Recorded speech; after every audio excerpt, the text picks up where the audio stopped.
Hello, Commander, and welcome to this week's episode of the Radio Sidewinder Talk Show. I'm Commander Felix Jefferson, and I am joined by... I'm Commander Stephen Atronach.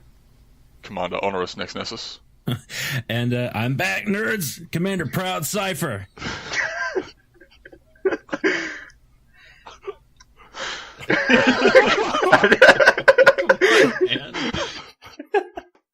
This week, we have a special guest from Iridium Wing, Commander Wintercharm. Hi, everyone. It's Commander Wintercharm. How are you all doing? Good. Nice to meet you. Nice to meet you guys, Doing too. good, thanks, mate. I'm doing good, Winter. Doing good. I've been sick for a month. How you doing? Sounds great. Okay. Why don't you shake my hand? I would love to. All right, so we're interviewing Commander Wintercharm today about his work with the Iridium Wing and their mission statement in the for the galaxy. So if you could go ahead and give us some information about that, that'd be great. Sure thing. I'd love to. So Iridium Wing was formed after the untimely ship destruction that poor Commander Carbonheart actually went through. One of the locals blew up his ship after he was returning from a 6-month-long exploration trip. He lost a ton of data. And we just, formed Iridium Wing because we thought it was completely unacceptable that a commander loses his ship for something like that. We've set out to make sure that never happens again. Is there an easy way to contact the Iridium Wing if you need escort? Absolutely. So you can actually see our subreddit, which is /r/Iridium Wing, and from there you can get in touch with Overwatch and Dispatch, and they will actually meet you at any location in the galaxy, and we will send a giant escort wing. Make sure that you make it home safe. Does Iridium Wing function like the fuel rats, like a charity service, or more like a business where you charge for your services? Iridium Wing is and always will be free of charge. Have you ever thought of working with the fuel rats in conjunction, maybe doing some coordination between them? We actually have, and it's funny because fuel rats actually served as the inspiration for starting Iridium Wing. And when I was first starting it, we actually got in touch with them, and some of their leadership walked me through protocols and procedures. So, big props to them. So you guys are specializing in escort wings and protection services. Is this only for exploration commanders, or are you guys branching out into things like rare goods traders or even sometimes smugglers? Currently, Iridium Wing has to stay neutral, so we tend to stay out of escort missions that are within the galaxy, apart from bringing explorers in and out of the bubble of human space. How many commanders do you have in Iridium Wing at the moment? Currently, we have 50 commanders in our rosters, and we're able to field 7 full combat wings at any time. Quite an impressive force. Is there an easy way to join as well? Or is there some sort of qualifications you need to meet? So, as far as qualifications, you have to be willing to follow the rules of engagement, where we really don't like to blow up other commanders if we can help it. Obviously, pirates be warned, we will take you down if you attempt to engage with one of our explorers. But as far as getting in touch with us, again, the subreddit has a bunch of links in the sidebar, so anywhere in the galaxy, we can come find you. Okay. That means you gotta watch out. Honors Nexus if you don't want to get shot down. I go after the rare goods traders personally. The exploration data doesn't have much allure for me. But so you guys are obviously focusing a lot on the combat side of commanding a ship. What ships and what vehicles do you see mostly being used in these escort wings? For the actual escort wings, we tend to go with 1 heavy and 2 light ships, mainly because we want to avoid mass locking our own explorer in case they need to jump to safety. We have Anacondas, Fer-de-Lances, Couriers. Couriers are one of my favorites, personally. Yeah, I can imagine the having a fully outfitted ship will be hard to keep up with some of the jump ranges of those long-range explorers. So, interestingly enough, we've developed a solution. We have a keelback outfitted as a fuel cow, and it is able to go around and just refuel all our ships over long trips. It carries 300 tons of fuel, and we can just go wherever we please. Interesting. That's smart. You keep the fuel low on the other ships so that they can make longer jumps. How much range does that keelback actually have?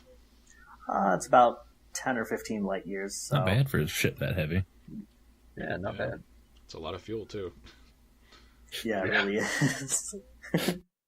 So, what Iridium Wing is doing is obviously very expensive. The fuel price for in-system jumps isn't a whole heck of a lot, but when you're regularly jumping from one arm of the galaxy to the other, I imagine it can get extremely expensive, especially if you lose any of your escort wings. What are you doing to fuel Iridium Wing's services at the moment? So all our pilots are required to run fuel scoops, and apart from that, we do a lot of combat training in resource extraction zones, where we can easily rack up bounties and turn them in for money. Do you ever intend to join some of the longer exploration missions going out as well as in? And if the Thargoids ever become a real threat, do you think you'll have to start going out with some explorers? As far as joining some of the large exploration trips, we've considered it, but since there is no current threat, we're probably not going to. However, we will easily bring them home. We also do escort people out of the bubble because, again, exploration ships are often vulnerable to attack going both ways, at least when they're near human space. Okay, and how about if we ever do get an alien threat? When, not if. Right. Sorry. Yeah, when. Well, if there is an alien threat, and then Iridium Wing is actually pledged to some of the larger scale battle plans that have been, I guess, put out on the Galnet by, I believe, quite a few different people, including the 13th Legion, on how we're going to counter an alien offensive, and we will actually be participating in those missions if that ever comes to pass.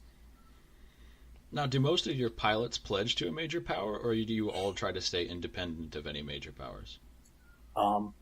Because Iridium Wing is a neutral organization, we actually allow our pilots to be part of other organizations, and quite a few of them are pledged to very different factions. But when we come together in the wing, the objective is to protect explorers, and exploration data is something all of humanity can benefit from. So how many successful escort missions has Iridium Wing run so far? Since we just started operating a couple of days ago, we've actually only run one escort mission, but it was 100% successful, and we managed to get an explorer home from 200 light years outside the bubble without a scratch on his hull. Very nice. Were there any complications or difficulties that you guys didn't expect in running this type of escort mission? On the organizational side, not so much.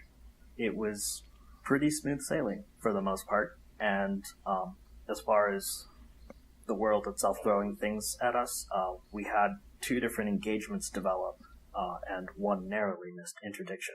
Well, that speaks very well for the future of Iridium Wing being able to organize themselves like this. Yeah, it's absolutely wonderful to see a well-organized thing that works really well and is a service that anyone's, able to access if they need it. Yeah, absolutely. We're there for everyone who needs help exploring. How does Iridium Wing plan to expand in the future? In the future, we hope to recruit more combat pilots, but currently we have capped recruiting at 50 pilots because we want to take the time and really train our pilots. Will you be ever be moving to convoy protection? Maybe not convoy protection right now, but we will probably be doing some mining protection, because we feel like miners are also often undefended. They often are, and you could probably get a fair number of commissions out of that to keep your explorers protected. Especially in hazardous extraction zones where there's no local authorities to help protect the miners. Yeah, that's definitely a very good point. Okay, well, that's all the questions I have. Anybody else have any more questions for Commander Wintercharm? No, I think that's it for me as well. I didn't really even have that many questions. I was just like, well, I hope the other guys do. All right, Well, thank you very much for coming on. Really appreciate you coming on. I'm glad we were able to learn more about your organization, and I really hope that it will help a lot of the exploration commanders out there when they're coming in from their long runs and just want to get home. Yeah, thank you guys. Yeah, I'm really glad Iridium wins a thing. I hope you do well in the future. Definitely. Thank you guys so much for having me here. And if you're looking for an escort, either out of the bubble or back in, Iridium Wing can be found on reddit.com/r/Iridium Wing. And special thanks to all the commanders that have worked with me to set it up and get it running, and huge thanks to the fuel rats as well.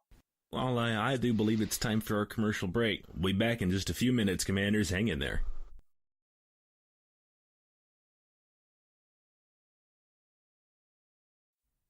And welcome back to the Radio Sidewinder talk show, commanders. What are we going to be talking about today, guys? Before we actually get into the discussion, since we had the interview in the first half, I have to just quickly do a little bit of power play, just to appease the people who actually pay attention to power play. But all right, power play time.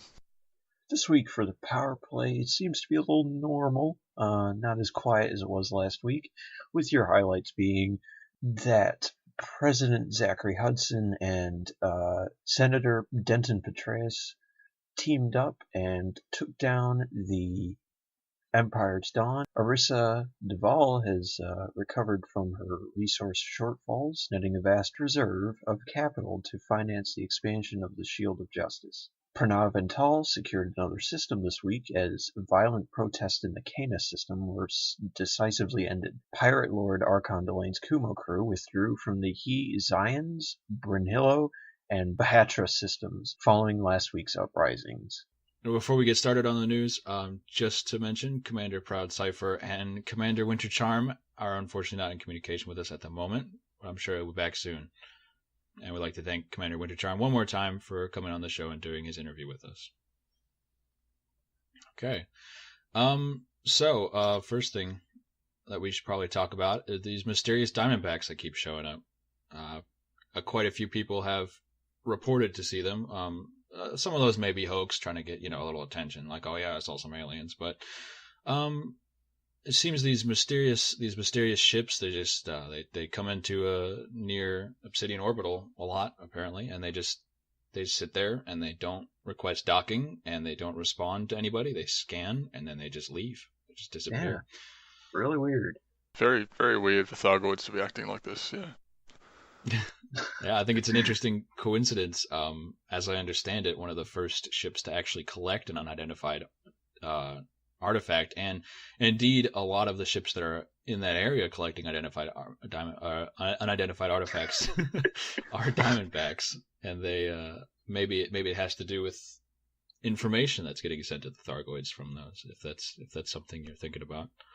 Well, it could be a very effective way for the Thargoids to gain some more knowledge of our technology currently, to send in some kind of scout or decoy ship to, just basically find out more information and try and find patterns in what we're doing before they launch their all-out offensive, And Obsidian Orbital definitely has the most meta alloys and UAs at the moment. So yeah, they're going to go somewhere. That is for probably sure. There. Yeah. Seriously. And I mean, it does make sense that they would choose like a ship that we already can identify, like a Diamondback Explorer, so that they don't raise any eyebrows. Mm-hmm. And something they'd probably be more familiar with at this point in time. Yeah, right. But the real question is, I mean, you never know. I mean, yeah, you can think Thargoids all you want, but just to play devil's advocate a little bit, maybe it's just somebody, just messing around with the station. Yeah. Could be some of the protesters or something trying to make an assault or something. Or maybe trying to make people afraid of the Thargoids so they'll give up the meta alloys and UAs and get rid of them and just forget the whole thing. Yep. That's possible. And granted, we shouldn't go too far deep into our paranoia, but I'm not going to quite halt building my underground bunker just quite yet, I think. Well, as you know, the 13th Legion is ready just in case. Yep. And as we've heard from Commander Winter Charm today, there's other groups are also preparing just in case. He said they have the plan to join up with the 13th Legion or with other groups just in case something happens. As of now, they're not worried about it. But Yeah. if the threat's there, we'll be ready. So have you guys heard any more news about the Emperor's Dawn? Have they been up to much? I've been out of contact for a little while. What's going on with that? Yeah, the Federation and the Empire both work together to rid the galaxy of Emperor's Dawn, so we don't have to worry about them anymore. Yeah, as no shadow cells are there. Yeah. They say, the Imperial Senator Denton Patrius, he mentioned that he was happy to get rid of the extremists. He doesn't think that anybody in the galactic community should be worried about any sort of extremists or terrorists out there, and they were bad. They admitted a fault in prematurely dismissing the Emperor's Dawn, but they're very happy with the fact that they've ridded the galaxy of the organization entirely. So now everything should be back to normal in that regard, at least. Well, not quite so normal. I hear there's a new food product, Soylent White, coming around. Sounds yeah, delicious. That's right. Tell me more. It's people! It's people? Ingredients listed are slaves and more slaves. Apparently, it's been reported that some stations have been turning slaves into food. Well, I mean, that's one way to, put to use all the slaves that don't wake up quite as well after transit, I guess. Maybe it takes out the middleman between having them farm and just why have them farm? Why not just cut out the middleman? They don't need to grow food if they are the food. Yeah, that's a good point. Very good point. I don't think it's quite for me personally. I think I will stick to my my synth meat for now. Yeah, the synthetic meat can be safe. It's not slave meat. Though, I'm sure fruits and vegetables are probably okay too. For now. Yeah. For now, you never know. But if you would like to try some of this Soylent White, I think you have to get in contact with the White Templars. I think they're the ones that are putting it in order and all that. So, bon appetit. I'm fine, but yeah, any commander out there who's interested. So if any commander out there who really wants to try Soylent White, you can talk to Commander Felix Jefferson. He seems to know a lot more about it than I do. I'm not gonna confirm nor deny that I know any more info about this. No comment on that one, hey Felix. I'll deny it with no problem. So have you heard the Inquisition's campaign has been successful?